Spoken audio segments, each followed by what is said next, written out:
Assalamualaikum warahmatullahi wabarakatuh. Kembali lagi mata kuliah Audit 2 bersama dosen kebanggaan kita, praktisi dan dosen juga ya Pak ya? Dosen juga, pemberdaya juga. Pemberdaya juga, Pak Dr. Pardi. Oke, kalau kemarin kita di pertemuan pertama membahas secara gambaran besar ya tentang audit, ada objek yang harus diperiksa apa aja. Nah, sekarang kita langsung masuk ke substansinya ya Pak ya? Oke ya. Oke, silakan Pak Pardi. Terima kasih semuanya ya, teman-teman mahasiswa dan seterusnya. Kita akan mengikuti untuk belajar bersama tentang audit secara teknis. Kalau kemarin di pertemuan kemarin kita bicara tentang audit secara keseluruhan, saya buka secara terang-terangan bla bla bla begini. Nah, ini sudah teknis, satu persatu akun. Ya. Jadi tadi kalau intinya audit adalah menguji asersi manajemen mulai dari keterjadian sampai pengungkapannya tadi, penyajian pengungkapan. Betul. Nah, itu sama, kita masuk kepada akun piutang. Ini akan diuji nanti. Diuji apa? Mulai dari keterjadiannya. Nah, prinsip piutang itu sudah jelas, kan sudah tahu semua bahwa piutang itu beberapa hal yang tujuan audit terhadap piutang nih sebenarnya.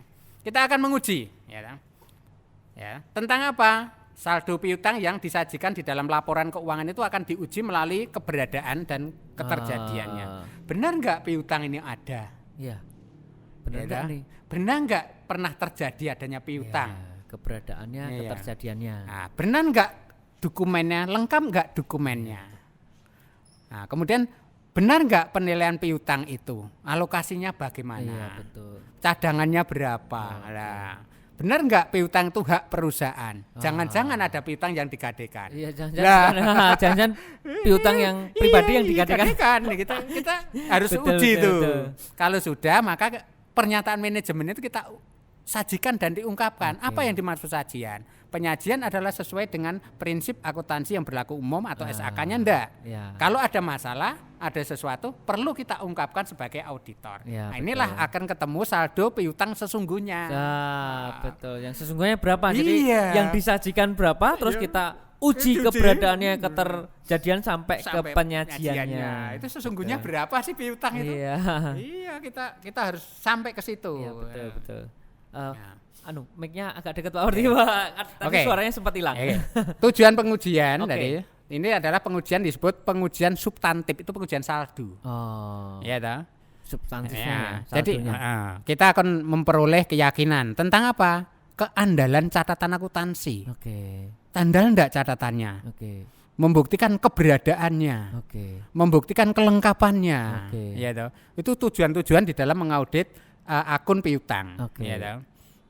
Bisa aja kita sampai termasuk tadi kepemilikan, kewajaran, penyajiannya benar atau tidak. Betul. Ya. Nah, prosedur auditnya bagaimana? Nah, ini yang menarik. Prosedurnya ya Pak ya. Teknis ini. Kalau kita bicara tentang prosedur audit awal, ini ada 5 prosedur. Ada 5 prosedur ya. Yaitu prosedur awal, ya toh.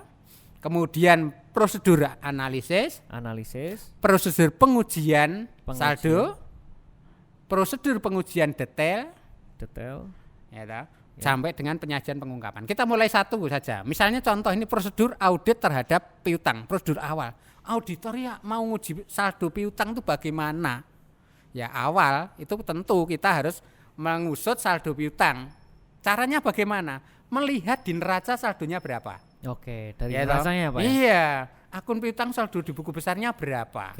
Cocok enggak di neraca? Cocokkan dari neraca ke buku besar. Cocok enggak? Baru kita menghitung saldo akun piutang itu saldo awalnya di buku besar itu benar enggak? Caranya gimana? Melihat tahun kemarin. Itu nulisnya benar enggak? Cara nulisnya benar enggak? Ini yang perlu diperhatikan di dalam pengujian piutang. Betul. Nah, kemudian ada pengujian tentang tadi kita bicara tentang mereview dan seterusnya, ini dalam prosedur awal. Nah, berikutnya adalah menguji secara analisis, Pak. Ya, kita teman-teman bahwa piutang itu harus kita uji secara analitik atau kita analisis. Gimana itu Pak? Rasionya piutang. Jadi kalau itu perhitungan rasio keuangan yang berkaitan dengan piutang. Contoh. Ya, tahun kemarin piutang itu dibandingkan penjualan berapa persen? Nah, tahun ini berapa persen? Itu rasio pembanding. Wajar atau tidak? Kalau tahun kemarin penjualannya katakan 5 miliar, piutangnya 2 miliar, itu berapa persen dari 5 miliar? Nah sekarang penjualannya misalnya tetap 5 miliar, piutangnya berapa? Kalau itu katakan 3 miliar, wajar enggak? Wah, kok bisa naik ya? Kok bisa naik? Ada apa? Lah ini ada apa pertanyaan. Di piutang nih? Wah, kok bisa naik Ya. piutangnya? Padahal penjualnya masih sama 5 miliar. Ini contoh rasio-rasio pembanding. Bisa juga rasio pembanding itu dibandingkan dengan perusahaan lain yang sejenis. Oke. Jadi misalnya perusahaan farmasi. Kita ngaudit perusahaan farmasi tentang piutangnya. Piutangnya farmasi yang kita audit saldonya sekian dari penjualan. Kita bisa lihat piutangnya farmasi yang lain diaudit temennya, itu konfirmasi aja itu berapa hasilnya. Kok tidak sama? Kok jauh berbeda? Kok jauh berbeda ya? Kalau hampir sama mungkin lah sama itu wajar lah. Iya, karena kalau kita mau mengaudit itu ada prosedur awal tadi dari neracanya, kemudian kita analisis. Iya. Dari analisis tadi rasionya jadi rasio piutang itu kita bandingkan lah. Dibandingkan dengan beberapa bisa dibandingkan waktu ke waktu dari perusahaan yang kita dari tahun kemarin, tahun sekarang dan seterusnya. Tapi dengan perusahaan lain yang sejenis piutang sekian. Ya. Saldonya berapa, penjualnya berapa, kira-kira rasionya terbojau nggak nih? Kalau terbojau ya ada mungkin ada problem. Iya, ada problem. Betul. Inilah yang harus kita perhatikan, kita menguji rasio. Rasio ini membantu auditor dalam mengungkap lah. Betul. Ini kan membantu pemikiran auditor tadi, logika auditor tadi harus tinggi tadi.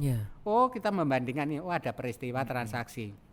Inilah kuncinya auditor sebenarnya adalah mencari jejak. Ketika analisanya tepat, analisanya itu tinggi sekali, maka jejak-jejak itu akan ketemu. Ada salah saja atau tidak? Benar. Jadi menganalisa, membandingkan dengan berbagai rasio tadi ya, Pak ya. Terus menganalisa. Wah. Ini luar biasa. Jadi rasio biasa aja nih loh. Rasio itu banyak. Rasio piutang misalnya penjualan bersih banding rata-rata piutang. Jadi jenis-jenis rasio juga banyak juga ya, Pak ya? Banyak. Nanti sebagai auditor, orang akuntansi sudah tahu semua lah. Untuk katakan yang sudah belajar akuntansi 1, 2, 3 sampai advance itu ketika bicara rasio sudah tahu. Ya, audit ini tinggal menerapkan saja. Iya. Oke. Dan audit tidak kaku loh. Kalau lupa rumusnya buka enggak apa-apa. Jadi enggak apa-apa buka rumusnya. Rasio tingkat perputaran piutang, rasio perputaran pembelian, rasio perputaran persediaan. Buka saja enggak apa-apa. Memang daripada salah lebih membuka. Betul. Gitu loh. Harus hari gini pasti harus membuka dong. Yang berikutnya adalah menguji secara rinci transaksi. Maka disebut pengujian transaksi rinci. Pengujian transaksi rinci. Contoh piutang. Tadi piutang kita gambarkan 2 miliar misalnya. 2 miliar itu kita harus bisa membuktikan ya dengan cara menguji transaksi rinci, memeriksa sampel transaksi. Nah, caranya gimana? Gimana itu? Saldo di neraca piutang 2 miliar kita lihat buku besar. Buku besar itu sudah ketemu 2 miliar. Maka Pak diamati, dilihat transaksi-transaksi yang tidak sewajarnya. Contoh misalnya di dalam buku besar itu biasa transaksi perusahaan itu hanya 500 juta. Terus ada di situ transaksi 500 juta. Lah 500 juta inilah sampel untuk dibuktikan benar ada dokumennya atau tidak. Jadi kita pilih sampelnya yang mana ya Pak? Kalau tidak disampel, itu perusahaan 1 tahun kita nguji nggak selesai gitu loh. Maka disampel gitu loh. Nah itu contoh. Itu bisa saja karena saldonya besar. Bisa saja menguji itu karena bukan saldonya, tapi transaksi yang biasa berhubungan dengan klien. Kalau tidak biasa itu menjadi tanda tanya. Biasanya seperti apa kok ini kok nggak biasa ya? Biasanya ini toko A. Kok ini ada muncul toko X. Toko X inilah pertanyaan. Apa ini toko X nih? Biasanya toko A kok. Ini ya betul. Jadi transaksinya kita uji secara rinci dan kita ambil sampelnya, kita buktikan. Sampelnya bisa jadi dari jumlah yang besar tadi atau yang biasanya seperti ini dengan toko A terus tiba-tiba ada toko X. Kita ngambil sampel faktur pembelian atau faktur penjualan di situ piutang, maka kita tidak cukup fakturnya saja. Karena ada dokumen pendukung bahwa itu real atau tidak. Itu 1, packing list. 2, surat pengiriman barang. 3, surat ordernya. Ada nggak surat ordernya? Ada nggak surat pengiriman barangnya? Itu kalau lengkap itu baru dikatakan. Itu belum tentu juga artinya kita tidak harus yakin. Konfirmasi ulang lagi. Betul. Kalau sudah dapat itu berarti kita yakin itu benar adanya gitu loh. Waduh. Berat sekali ini. Tapi menyenangkan. Enggak berat, ini pekerjaan yang biasa kita lakukan, hanya butuh waktu ekstra untuk hati-hati saja. Berarti ketelitian menjadi sangat penting di sini. Betul fokus sekali. itu penting. Fokus sekali. Betul. Nah, termasuk memverifikasi pisah batas. Nah, ini yang apa sih pisah apa batas? Itu, Pak? Transaksi pisah batas. Jadi kalau bicara piutang itu hubungannya penjualan. Ya, oke. Jangan sampai misalnya kita harus seorang akuntan, seorang audit harus tahu pisah batas. Apa sih pisah batas? Laporan keuangan perusahaan itu pisah batasnya adalah tutupnya tanggal 31 Desember. Umumnya ya. Maka auditor harus memeriksa dokumen seminggu sebelum tutup buku dan seminggu sesudah tutup buku. Itu yang disebut pisah batas ya. Jadi, karena apa? Itu ada lintasan transaksi.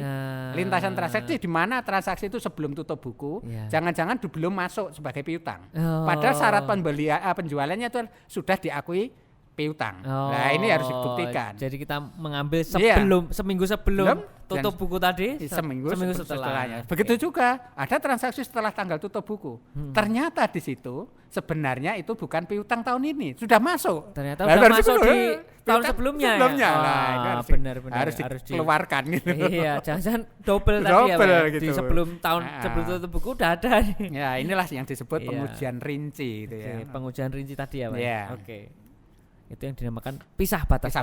Kemudian pengujian tentang saldo rinci. Transaksi rinci terus saldo rinci. Jadi detail sekali.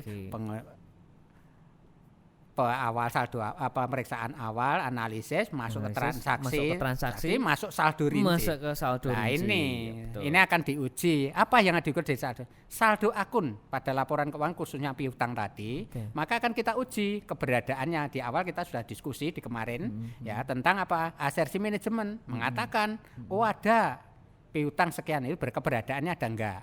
Kelengkapannya, kepemilikannya, penilaiannya, penyajiannya. Kan ini adalah prosedur audit saja. Betul. Jadi audit nggak sulit kan? Muter ini saja sebetulnya. Cuman butuh ketelitian tadi. Ini nggak sulit. Jadi mau nguji apapun ya ini 5 ini. Keberadaan, kelengkapan, hak kepemilikan, penilaian dan penyajian. Penyajian. Sebetulnya itu aja ya, Pak. Iya, yang kita uji. Ini contoh-contoh ya, artinya ketika bicara tentang pengujian keberadaan dan seterusnya. Ini ada contoh-contohnya. Ini contoh-contohnya. Ini nanti bisa termasuk bisa di-download nanti ya. Untuk PowerPoint-nya tenang, bisa di-download.